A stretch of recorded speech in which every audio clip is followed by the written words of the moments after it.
escaños y en segundo lugar ha ganado el derecho a decidir.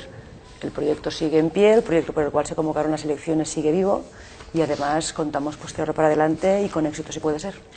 Muchísimas gracias. Tenemos también a Íñigo Errejón, miembro de la Fundación CEPS. Repite, como tantas otras veces, en La Tuerca. Muchas gracias por estar aquí. 20 segundos.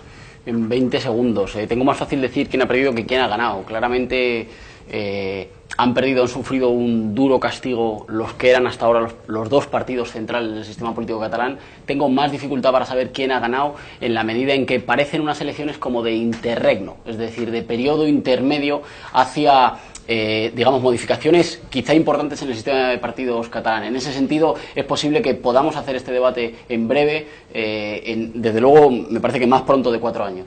Muchísimas gracias. Y por último, cierra esta mesa de La Tuerca Alfonso Serrano, diputado por el Partido Popular en la Asamblea de Madrid. Bienvenido a La Tuerca. Buenas noches. Tus 20 segundos. Pues yo, como han dicho algunos de los compañeros de la tertulia, yo creo que con un 70% de participación, algo histórico en lo que son las elecciones autonómicas en Cataluña, quien primero ha ganado han sido los ciudadanos, que han ejercido su derecho al voto. Y lo fundamental en unos momentos como estos, en los que sufrimos cierta desafección política, a veces entendible, ese Parlamento refleja la voluntad de los catalanes, y eso es importante, con su pluralidad.